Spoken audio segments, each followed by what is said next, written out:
प्रधानमंत्री ने राष्ट्र के निर्माण के लिए युवाओं का किया आह्वान। उत्तराखंड में आयोजित प्रधानमंत्री रोजगार मेले को किया संबोधित।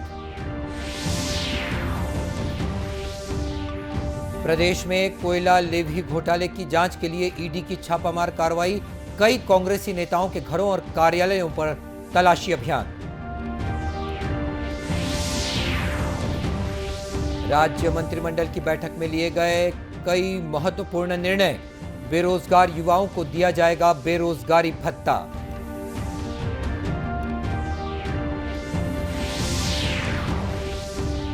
और राजनांदगांव में आज सुबह माओवादी हमले में 2 सुरक्षाकर्मी शहीद। मुख्यमंत्री ने जताया शोक।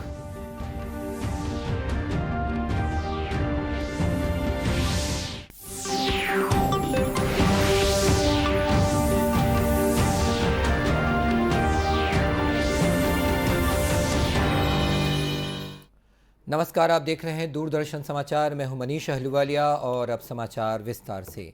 प्रधानमंत्री नरेंद्र मोदी ने आज वीडियो कॉन्फ्रेंसिंग के माध्यम से पीएम रोजगार मेले को संबोधित किया। श्री मोदी ने राज्य और राष्ट्र के निर्माण के लिए पूरी तरह योगदान देने के लिए युवाओं का आह्वान किया। प्रधानमंत्री ने कहा कि नई शिक्षा नीति नई शताब्दी के युवाओं को तैयार करने के लिए विशेष रूप से ध्यान में रखकर बनाई गई है। देवभूमि उत्तराखंड के युवा साथियों को रोजगार मेले के लिए बहुत बहुत बधाई। जिनको आज नियुक्ति पत्र मिल रहे हैं उनके लिए आज नई शुरुआत का अवसर है। इससे निश्चित रूप से आपका जीवन, आपके परिवार का जीवन बदलने वाला है। लेकिन जिस सेवा में आज आप प्रवेश कर रहे हैं वो सिर्फ आपका जीवन बदलने का नहीं, बल्कि वो व्यापक बदलाव का माध्यम है। श्री मोदी ने कहा कि आपकी सेवाओं के जरिए इस मिशन को आगे ले जाने और अधिक मजबूत करने के लिए आप काम करने की दिशा में अग्रसर रहेंगे। प्रयास है कि हर युवा को उसकी रुचि के अनुसार, योग्यता के अनुसार नए अवसर मिले, सभी को आगे बढ़ने का उचित माध्यम मिले। सरकारी सेवाओं में भर्तियों का ये अभियान भी इसी दिशा में उठाया गया कदम है। बीते कुछ ही महीनों में केंद्र सरकार ने देश के लाखों युवाओं को नियुक्ति पत्र दिए हैं।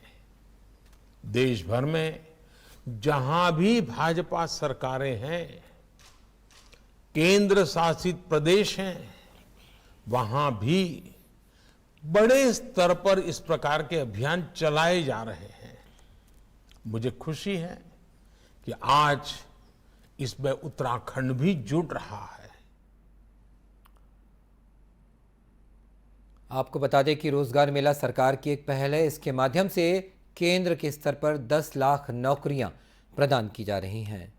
और प्रदेश के खबरों में प्रवर्तन निदेशालय ने छत्तीसगढ़ में कथित करोड़ों रुपए के कोयला लेवी घोटाले की जांच के सिलसिले में आज कई कांग्रेसी नेताओं के ठिकानों पर तलाशी अभियान चलाया। प्रवर्तन निदेशालय के अधिकारियों ने भिलाई के विधायक देवेंद्र यादव, प्रदेश कांग्रेस के कोषाध्यक्ष, राज्य के विभिन्न निगमों के अध्यक्षों, प्रदेश कांग्रेस प्रवक्ता और अन्य लोगों के परिसरों पर सुबह से तलाशी अभियान चलाया है। इस बारे में और अधिक जानकारी के लिए चलते हैं हमारे संवाददाता डॉक्टर मनोज सोनोने के पास। मनोज सोनोने जी, क्या आपको मेरी आवाज आ रही है? आवाज नहीं आ रही। मनोज जी, क्या आपको मेरी आवाज आ रही है? आवाज कम है जी। अभी ठीक है मेरी आवाज? अभी ठीक है जी। तो मैं आपसे ये जानना चाहता हूं कि आज जो प्रवर्तन निदेशालय की जो सुबह से कार्रवाई चल रही है राज्य में अलग अलग जगह और खासकर रायपुर में, और जिस तरीके से छापेमारी की कार्रवाई चल रही है, तो उसमें आप क्या देखते हैं? क्या हमारे दर्शकों को बता पाएंगे अभी तक की कार्रवाई के बारे में? पिछले कई दिनों से ईडी इस मामले की तलाशी लेने में जुटा है। पिछले साल इसके ईडी ने कई जगहों पर रेड किया था और इसमें अभी तक 6 लोगों को गिरफ्तार किया जा चुका है। इसमें सीएम कार्यालय के उप सचिव रैंक के अधिकारी सौम्या चौरसिया और समीर बिश्नोई, ये जो बहुत एक अधिकारी है, उन्हें अभी तक गिरफ्तार किया जाएगा। आज सुबह से ही ईडी की टीम 6 जो कांग्रेस के पदाधिकारी है उन पे घर की तफ्तीश कर रही है, उनके अकाउंट्स खंगाले जा रहे हैं और सारा कुछ मामला जो है वो कोल घोटाला, जो कोयले का घोटाला था, उसके सिलसिले से जुड़ा ये सारा मामला है। तो आज सुबह से है कांग्रेस के पदाधिकारी, इसमें कोषाध्यक्ष भी है, एक विधायक है भिलाई के देवेंद्र यादव, इनके घर भी ईडी की टीम ने आज छापा मारा है। ये जो ईडी की जो कार्रवाई थी, इन्होंने कल से रात से रेकी की थी मनोज जी। तो कल तो हमने देखा कि एक विधायक का जन्मदिन भी था, रायपुर से लेकर भिलाई तक के पूरे पोस्टर लगे थे। साथ ही एक 2 दिन बाद 3 दिन बाद कांग्रेस का अधिवेशन भी होने वाला है और ऐसे में आज सुबह मुख्यमंत्री भूपेश बघेल जी का ये वक्तव्य आना कि ये जो पूरी कार्रवाई है वो राजनीति प्रेरित है और उसके तुरंत बाद प्रदेश बीजेपी अध्यक्ष का ये स्टेटमेंट आना कि जो भी कार्रवाई चली है उसमें कांग्रेस का जो चरित्र है वो उजागर हो गया है। तो ऐसे में क्या आप देखते हैं कि क्या वाकई ये कार्रवाई राजनीति प्रेरित आपको दिखती है? देखिए कैसा है कि पिछले साल से ईडी इस मामले की छानबीन कर रही है, तो छानबीन कर रही है और उसमें बहुत सारे कुछ उन्हें तथ्य भी ईडी को मिले हैं। तो इसी के सिलसिले में आज की ये रेड का कहा जा सकते। तो ऐसा कहना सही नहीं हो सकता है कि कांग्रेस का अधिवेशन के मद्देनजर ये कार्रवाई की जा रही है। अभी तक 6 लोगों को इसमें गिरफ्तार किया जा चुका है। तो ये एक मैं सहयोग हो सकता है कि आज ईडी ने इसकी रेड की है।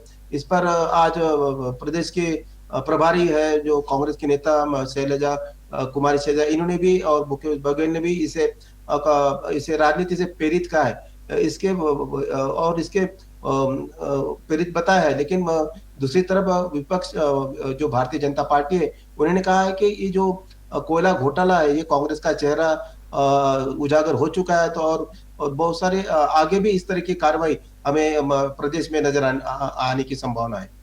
तो कुल मिला के हम ये देखते हैं कि ये कार्रवाई सबूत के आधार पर ईडी ने अपने आप से शुरू की है, इसमें कहीं पर भी कोई राजनीति नहीं है। बिल्कुल है साहब, तो अभी फिलहाल तो नहीं कहा जा सकता। ये अभियान अभी भी जारी है या खत्म हो गया है? अभी भी रेड चालू है, उसपे काफी खंगाले जा रहे हैं, अकाउंट्स खंगाले जा रहे हैं। किससे संबंधित कोयला घोटाला है जो इसमें जो ट्रांसपोर्ट होता था, कोयला एक जगह से दूसरी जगह ले जाता था, उसमें हर एक टन पे 25 रुपए का अवैध वसूली की जाती थी। और ईडी ने कहा है कि इसमें ये जो घोटाला है, कोयला घोटाला है, ये करीबन 500 करोड़ रुपए का एक घोटाला है, ऐसा ईडी का मानना है। जी, तो बहुत बहुत धन्यवाद मनोज जी आपका इस जानकारी के लिए। तो आपको बता दें कि ये कार्रवाई अभी भी जारी है और ईडी का ये मानना है कि 500 करोड़ रुपए का ये घोटाला है और वो संपूर्ण कागजात इस संदर्भ में खंगाल रही है।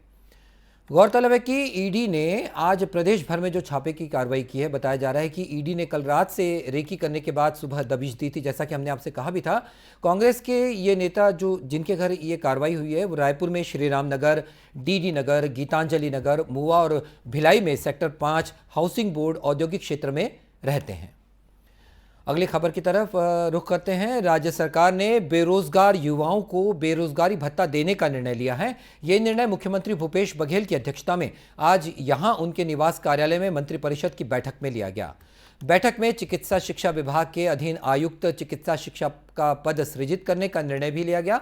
साथ ही छत्तीसगढ़ राज्य नवाचार आयोग के गठन के प्रस्ताव का अनुमोदन कर दिया गया है। राज्य नवाचार आयोग जन कल्याणकारी योजनाओं में नवाचार को बढ़ावा देने संबंधी सुझाव के साथ ही प्रशासनिक सेवाओं में दक्षता बढ़ाने, घोषणा पत्र के क्रियान्वयन के लिए सुझाव भी देगा। बैठक में छत्तीसगढ़ विनियोग विधेयक 2023 के प्रारूप का अनुमोदन किया गया।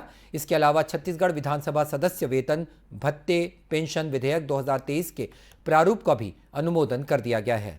बैठक में मार्च में आयोजित होने वाले विधानसभा सत्र के लिए राज्यपाल के अभिभाषण का भी अनुमोदन किया गया। इसके अलावा वर्मी कंपोस्ट उत्पादन में लगने वाले अतिरिक्त गोबर की लागत राशि ₹1 की प्रतिपूर्ति सेस की राशि से भुगतान करने का निर्णय लिया गया। इस बैठक में पीडीएस, राज्य लॉजिस्टिक्स नीति सहित अनेक बिंदुओं पर चर्चा की गई और निर्णय लिए गए। राजनांदगांव में आज सुबह माओवादी हमले में 2 सुरक्षाकर्मी मारे गए। मुख्यमंत्री भूपेश बघेल ने नक्सली हिंसा में 2 जवानों की शहादत पर दुख प्रकट किया है। उन्होंने इस घटना की निंदा करते हुए कहा कि इन जवानों की शहादत व्यर्थ नहीं जाएगी। राजनांदगांव के अतिरिक्त पुलिस अधीक्षक लखन पटेल ने इस संबंध में बताया कि माओवादियों ने उस समय गोलियां चलाई जब सुरक्षाकर्मी चेकपोस्ट की ओर जा रहे थे। उन्होंने कहा कि ये सभी जवान महाराष्ट्र से लगी सीमा के निकट बोर तालाब पुलिस चौकी के पास पहुंचे थे, तभी माओवादियों ने हमला कर दिया। हुई है जिसमें हमारा एक हवलदार राजेश सिंह राजपूत और सीएफ का एक कांस्टेबल ललित कुमार समरथ, ये दोनों मोटरसाइकिल से सुबह लगभग 7 बजे के आसपास कैंप से निकले थे और महाराष्ट्र बॉर्डर की तरफ गए थे। अचानक हथियारबंद वामपंथियों द्वारा उन पर हमला किया गया है और एक की मौके पर डेथ हो गई है, दूसरे को हॉस्पिटल लाया जा रहा था, उस दौरान डेथ हुई है। दोनों शहीद हो गए हैं और किस प्रकार से घटना घटित हुई इसकी जांच की जा रही है। घटनास्थल पर सभी मौजूद हैं और इसमें कार्रवाई जारी। श्री पटले ने बताया कि मौके पर माओवादियों ने सुरक्षा बलों के वाहन में भी आग लगा दी थी। कोरबा में आयोजित 2 दिवसीय पाली महोत्सव का रविवार को रंगारंग कार्यक्रमों के साथ समापन हुआ। समापन समारोह के मुख्य अतिथि विधानसभा अध्यक्ष डॉक्टर चरणदास महंत थे। पाली महोत्सव में स्कूली बच्चों ने आकर्षक नृत्य की प्रस्तुति दी।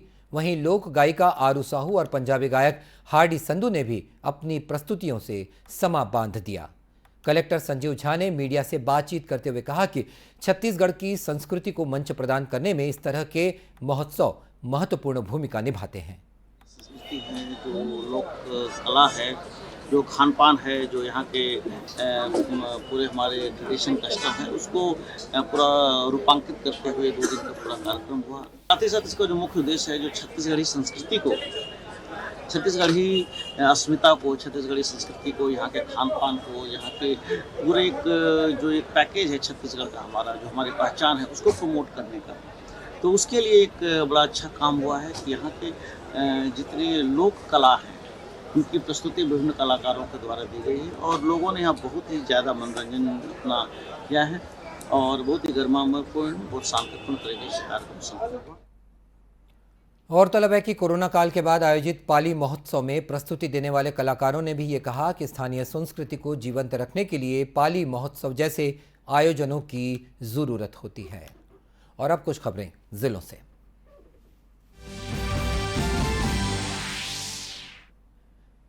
जांजगीर चांपा जिले के अमोरा गांव में नेहरू युवा केंद्र द्वारा 3 दिवसीय श्रमदान शिविर का आयोजन किया गया। इस दौरान कूड़ादान और सोख्ता गड्ढा का निर्माण किया गया। शिविर में श्रमदान करने वाले लोगों को सम्मानित किया गया। इस मौके पर श्रमवीरों ने स्वच्छ भारत निर्माण की शपथ भी ली। सक्ती जिले के जयजयपुर ब्लॉक के हसौद में महिला सम्मान समारोह का आयोजन किया गया। इस समारोह में विभिन्न क्षेत्रों में उल्लेखनीय योगदान देने वाली 7 महिलाओं को सम्मानित किया गया। सम्मानित होने वाली महिलाओं ने कहा कि इस तरह के सम्मान से उनका हौसला बढ़ता है।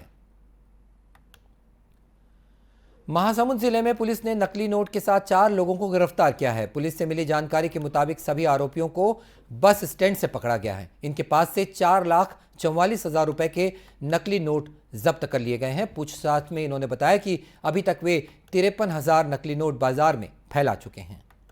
और अब बुलेटिन के अंत में मुख्य समाचार एक बार फिर।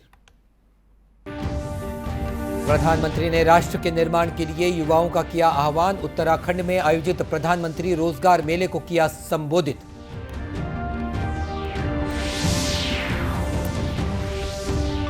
प्रदेश में कोयला लेवी घोटाले की जांच के लिए ईडी की छापामार कार्रवाई। कई कांग्रेसी नेताओं के घरों और कार्यालयों पर दबिश।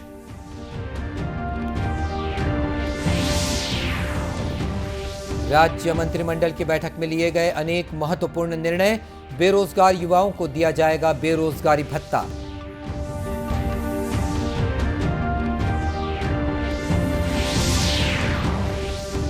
और राजनांदगांव में आज सुबह माओवादी हमले में 2 सुरक्षाकर्मी शहीद। मुख्यमंत्री ने जताया शोक। और इसी के साथ यह समाचार बुलेटिन समाप्त हुआ। नमस्कार।